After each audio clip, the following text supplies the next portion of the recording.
Hi there, this video is about the Lionsteel Bestman modern traditional slip joint folder. So the Bestman is the latest iteration in modern slip joints from Lionsteel. Lionsteel have found some decent success in modern slip joints since the release of the round head and then the clip point version of that knife. They've had a few relatively decent hits so far. I've had the round head and I do like this one a whole lot more. It does seem like they are learning what people like in these as they make them, and I'm really happy with the Bestman overall.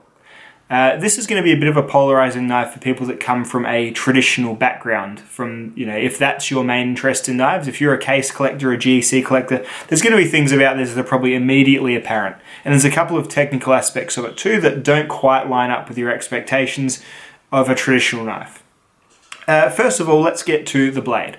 So the blade is made of M390. There's been a bit of toing and froing about Lionsteel's M390 and just production M390 in general. This performs well. I did a rope cut test with this one, and this knife cut 425 times through the rope. If my rope cut tests mean anything to you, then that's a pretty okay result, and I'm happy with it if you do use my tests as any sort of a gauge on a blade steel's performance. 17-degree mirror polished edge that I put on aftermarket. Really happy with how it's going. Yes, you can get better performance out of M390 by making it harder or by grinding it thinner. You certainly can. For a production knife, I am totally happy with how this went in my test, so no problems at all. The blade came with a relatively decent edge. I remember the round head. That came with a standard Lionsteel pocket knife edge, and Lionsteel pocket knives have thick edges. They come from the factory with a sharp edge, but a thick edge. So it's an edge that will slice paper and shave hair, but it's broader, so it loses that fine sharpness rather quickly. This one was a little better than that, but still benefited a lot from that first sharpening and getting it back just a little bit thinner to 17 degrees. I think it would have came at around 21 or 22 even.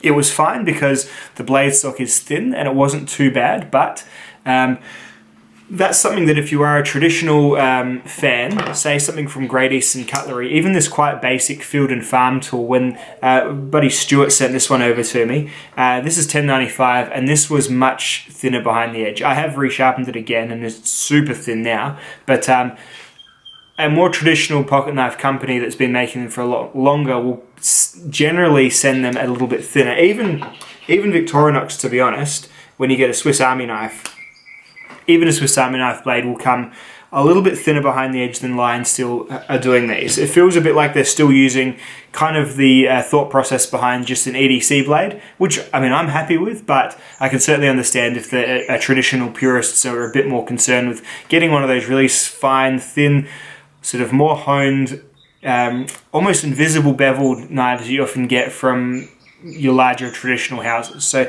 that's certainly a bit of a point of difference, but I'm not bothered by it, but it's definitely something to talk about. There's a swedge at the top here, which makes for a nice styling. There's a pull here, which is on both sides, and this truly is a knife where you just grab a bit of it. It's not really a nail nick. It's too far back to be a nail nick, so the nail nick would be at the front of the blade. Trying to use your nail in this, the leverage just isn't there. So this is just a grab between your palm and the side of your index and just pull it out. And it works just fine.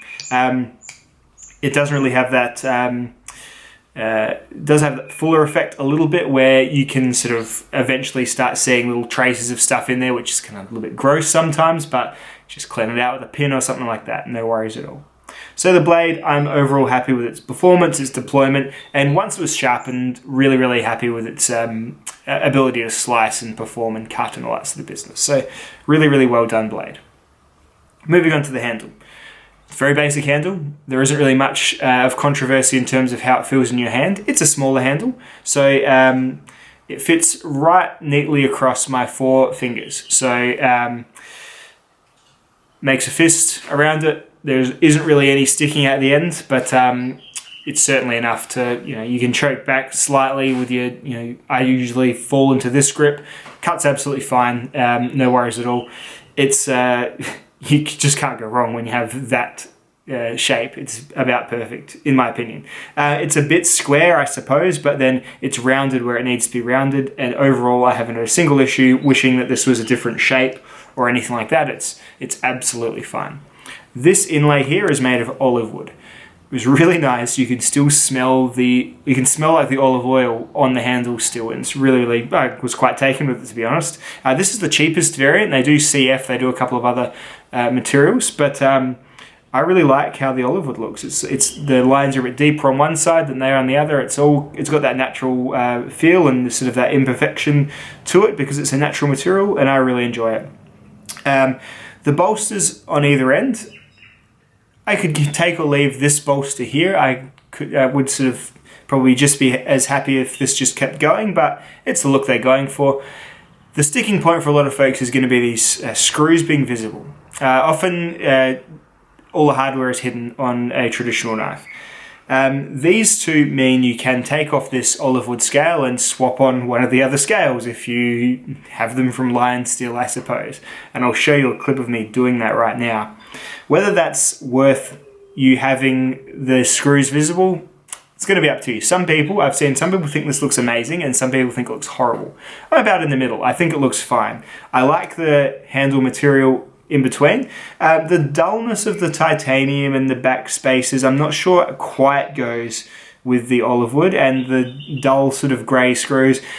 I can see it's going to be a bit of a yes or no from most people. But I'm happy enough with it, it's fine.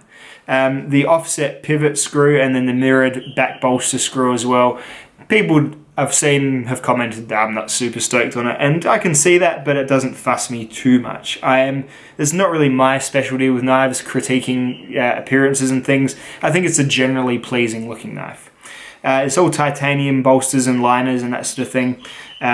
It's really nicely chamfered. The fit and finish on this one's really good.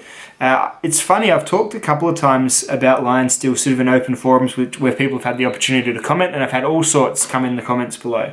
I've had people come in saying they've had the trashiest fit and finish ever from Lionsteel, and then I've had people saying that they've never had a bad Lionsteel, and and getting quite even defensive when I've spoken before about the thickness behind the edges and things. So there's really, like a lot of things, I guess, there's two camps.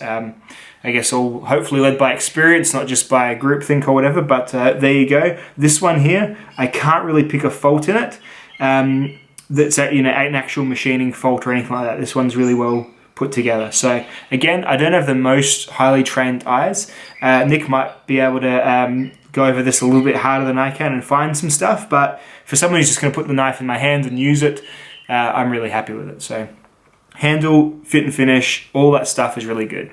The warp and the torque of the blade, it's a square tang, so you have a really definitive mid-stop and a really definitive backstop.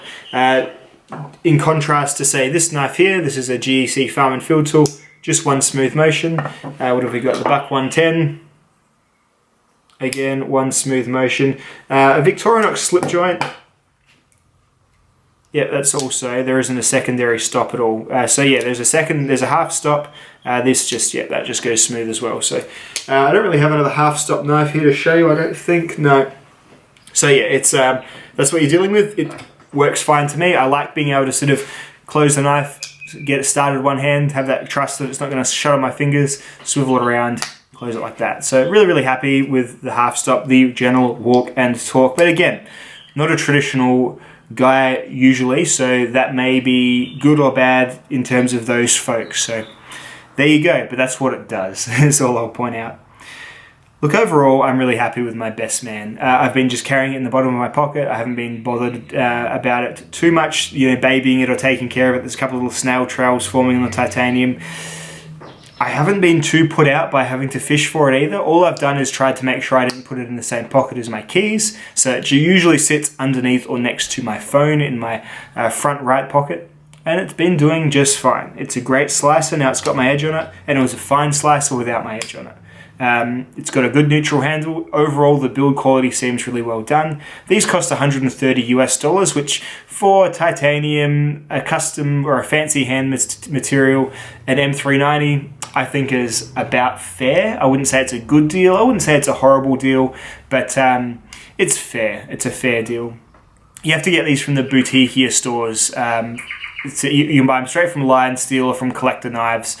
And I got this one drop shipped from an American friend to get it here. So Nick's ordered this one and for me and sent it along because I like the look of it and I really did want to have a crack at that M390 steel as well. So that's what we're looking at. An overall positive experience with this knife, and I'm enjoying it as my first my first proper owned modern traditional. I've had a few on loan and this is the first one I've actually bought and I like it. So I'll just show it to you against some other knives now, just for completion's sake, and the overall specs and all that cool stuff. And then that'll be rounding out the video. So thank you very much all for watching, and I'll see you in the next one. Bye bye now.